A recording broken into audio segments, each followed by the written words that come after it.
I'm Sarah, a 40-year-old mother of two, wedded to my rock, John, for almost 2 decades. Our life's been a thrilling yet challenging journey, and it's the companionship in these times that truly counts. However, things took a turn with the unexpected arrival of my younger brother Tom, a 32-year-old who's still figuring life out, often making impulsive decisions. It was a typical Sunday, with our family congregating at Mom's house, a place brimming with childhood nostalgia. As we were savoring Mom's delightful roast and her tales, Tom barged in, unexpectedly accompanied by a young, pregnant woman named Lisa, his fiancée. This sudden revelation, amidst a peaceful family lunch, caught everyone off guard. Lisa, youthful and visibly pregnant, was dressed more for a party than a family gathering. This news stunned everyone, especially my kids, Emily and Max, who were curious and bewildered by their new aunt-to-be and her sparkling attire. Tom's announcement of his engagement and impending fatherhood brought a tense silence to the room, only broken by John's attempt at congratulatory words. Tom declared their plan to stay at Mom's temporarily, which visibly worried her. It was like observing someone unwittingly edge closer to a precipice. That night, John and I discussed the situation. He expressed his concern about Tom's irresponsible behavior and the strain it was putting on my mother. The following days were chaotic, with Tom and Lisa overstepping boundaries, while Mom tirelessly catered to their needs, visibly worn down by their lack of gratitude. One evening, I found Mom in the kitchen, her fatigue evident. I urged her to stand up for herself, but her maternal instincts towards Tom and his unborn child made it impossible for her to turn them away. I felt an overwhelming urge to confront them, to expose their exploitation of Mom's kindness, but I restrained myself. In family dynamics, love often means overlooking the obvious faults, even when it's detrimental.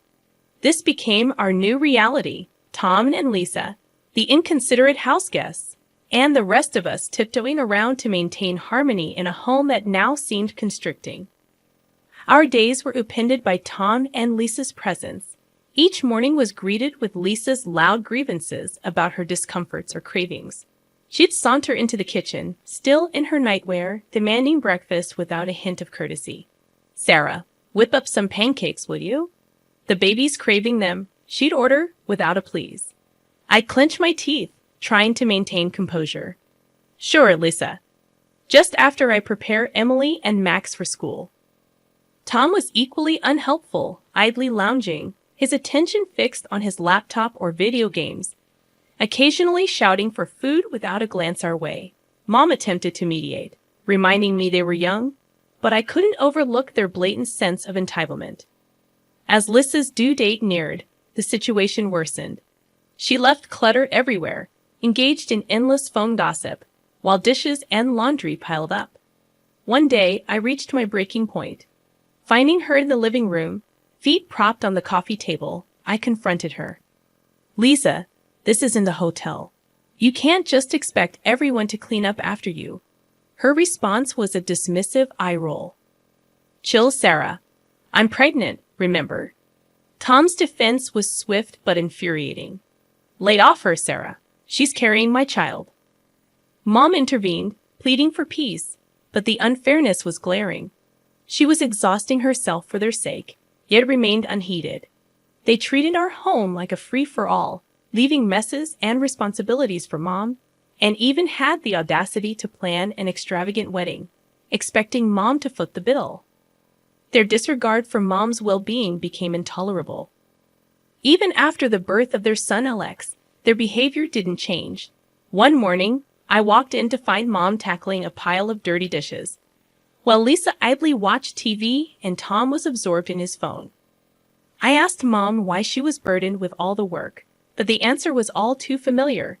The cycle of disregard and exploitation seemed endless, leaving me grappling with frustration and concern for my overburdened mother. I questioned Mom, trying to maintain composure, but her response only added to my frustration. "Lisa needs to rest, and well, Tom's busy," she said. Turning to Lisa, I pointed out her lack of contribution, but she retorted with the excuse of her recent childbirth. Tom, disengaged as ever, defended her, claiming ignorance of their hardships. I was incredulous at their audacity. Sitting idle and burdening Mom was their idea of being busy? Mom attempted to diffuse the tension, claiming she didn't mind the extra work, but my patience had worn thin.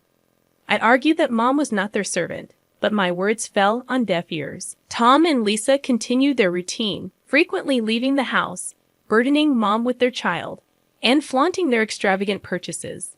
Discovering a receipt for an expensive dress, I confronted them about the financial burden they were placing on Mom.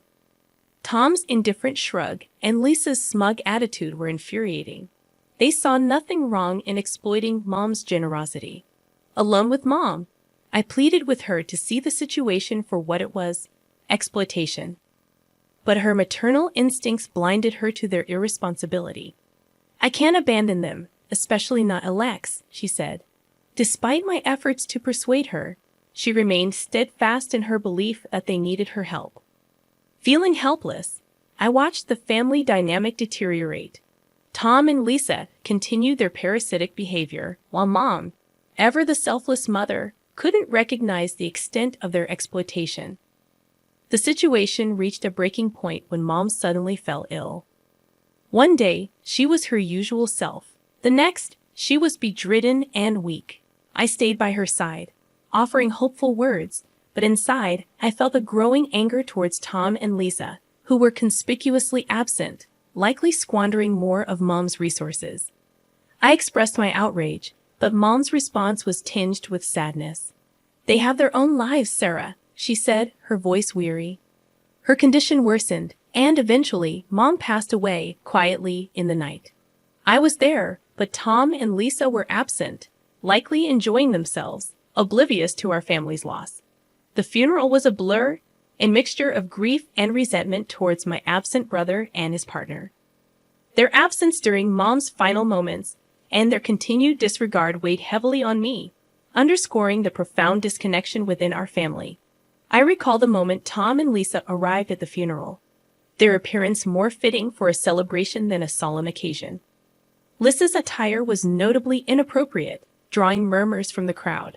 John offered me a comforting squeeze of the hand, trying to provide some support. Post-service, Tom urgently wanted to discuss Mom's will. His insistence, so soon after our loss, left me aghast. He claimed Mom had left the house to him, a statement that seemed incredibly presumptuous and insensitive given the circumstances. My protests about respecting Mom's memory fell on deaf ears. Tom was adamant about his entitlement. The following day, I visited Mom's house to gather her belongings, but I was met by Lisa's sneering face at the door. She coldly informed me that the house was now theirs, claiming Tom had inherited everything. Tom's appearance, confirming the claim with a smug grin, sparked a mixture of anger and disbelief in me. I felt alienated, standing at the threshold of my childhood home, now claimed by my callous brother and his wife. Determined to seek justice, I found myself nervously entering the notary's office. The whole ordeal, grappling with Mom's loss, and now this dispute with Tom, seemed like a nightmare. Mr. Jacobs, the notary and an old family friend, greeted me with a solemn expression.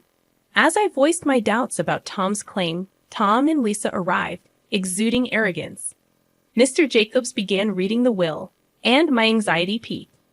When he reached the part about Tom, he announced a bequest of only $5,000 to him, a revelation that visibly shocked Tom. Mr. Jacobs then continued, to my relief and surprise, declaring that Mom had left the family home and the remainder of her estate to me. This unexpected turn of events was a small solace in the midst of our family strife, offering a glimmer of hope amidst the grief and turmoil that had enveloped us since Mom's passing. The revelation in Mr. Jacobs' office left me feeling a mix of relief and vindication. Lisa, on the other hand, was incensed, incredulous at the idea that they weren't left the house. Mr. Jacobs informed us that Mom had made this last will only a month ago, due to her concerns about being pressured by certain family members. Tom's reaction was one of rage and denial, but there was a sense of justice in the air. Mom had seen through their exploitation. Tom accused me of turning Mom against him, while Lisa threatened legal action. Mr. Jacobs warned them about the possible legal repercussions if coercion was proven in any earlier will. Their confidence seemed to falter at this. As Tom and Lisa left the notary's office in a huff, I stayed behind to express my gratitude to Mr. Jacobs. I left feeling a whirlwind of emotions: sorrow for losing Mom, relief that her final wishes were honored, and anger at Tom and Lisa's audacity. Back at the house, Tom confronted me, infuriated by the disparity in our inheritance.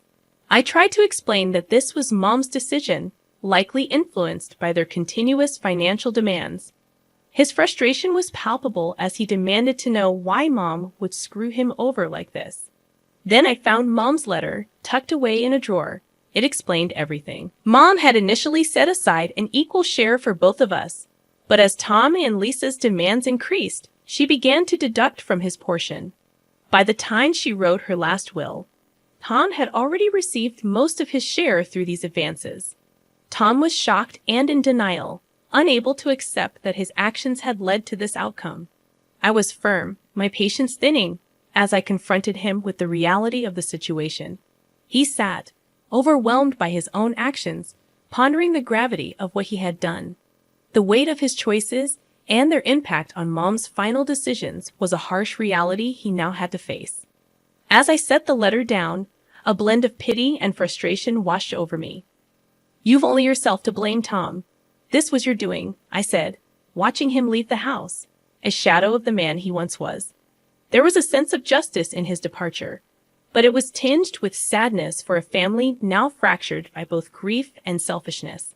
The house, previously a battleground of family conflicts, now stood in a haunting silence. Tom and Lisa had left, severing all ties with me. It was a relief to be freed from their tumult, yet it also left me to grapple with the fallout of their actions. As I sat in the living room, lost in thought, my phone rang. It was Jenna, bringing news of Tom. He was job hunting in town, and Lisa seemed to be living a single life, with no sign of their son, Alex. Anger surged within me at their reckless disregard for their child. Jenna's voice broke through my fury, suggesting that maybe there was something I could do. Her words ignited a spark of determination in me. I had to fight for Alex. He deserved a better life. The next day, I met with a lawyer, Ms. Rivera, a straightforward and determined woman. I laid out my case, my resolve firm. "I want to pursue custody of Alex. He's in a toxic environment," I told her. Ms. Rivera, sizing up the situation, agreed to help, though she warned it wouldn't be easy. The ensuing legal battle was arduous, with Tom and Lisa oscillating between cooperation and hostility. But I remained steadfast. John's support was unwavering, his arms a haven of comfort after each challenging day in court. "You're doing the right thing, Sarah. It's hard but necessary," he reassured me. The day I was granted temporary custody of Alex was filled with mixed emotions.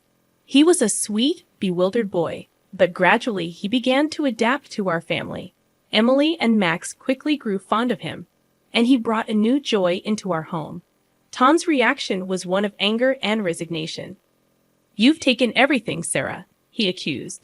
I stood firm, knowing I was protecting Alex, a responsibility Tom had neglected. As Tom walked away, I realized our relationship might never recover, but this was about Alex's well-being, not our sibling rivalry. With Alex, life took on a new dimension. There were challenges, of course, but also moments of laughter and love. He was slowly becoming a part of our family, and I was resolute in making his presence permanent. Looking back, I knew despite the hardships and challenges, we were building a brighter future, one filled with hope and the love of a family reunited under new circumstances. Making the decision to bring Alex into our family was undeniably the right choice. It marked a new chapter for us, an opportunity to heal, grow, and foster a future brimming with love and stability. This was the legacy I yearned to create, a vivid departure from the selfishness and discord that once loomed over us. Our home, once a symbol of family strife, was now alive with laughter and the joyful sounds of children. Alex had seamlessly integrated into our lives, his presence a beacon of happiness. One evening, as I tucked him into bed, his innocent question about staying with us forever warmed my heart. Yes, Alex, you're part of our family now, I assured him, and his contented smile was all the confirmation I needed. John, standing by the door, shared a look of pride and fulfillment. He's really fitting in, he observed, and I couldn't help but feel a sense of achievement. We were providing Alex with the life he deserved. The next day brought the exhilarating news. The court had granted me full custody of Alex. Overwhelmed with emotion, I thanked Miss Rivera profusely. The family's reaction to the news was a beautiful sight. Emily and Max embraced Alex, and even John was visibly moved. We're a complete family now, he said, voice laden with emotion. The journey had been tumultuous, but it strengthened us.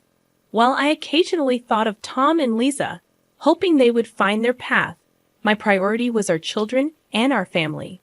In the following months, Alex flourished, transforming from a timid child into one filled with confidence and joy. One day, while playing in the garden, he presented me with a dandelion, proudly announcing his wish for us to be together forever. Holding him close, I assured him that his wish had indeed come true. Looking around at my family, I felt an overwhelming sense of peace. We had navigated through the storm and emerged more robust. Our future was a canvas of hope, love, and endless possibilities. This was our story, a testament to the resilience of family and the transformative power of love. It was a future bright with promise, and we were more than ready to embrace it wholeheartedly.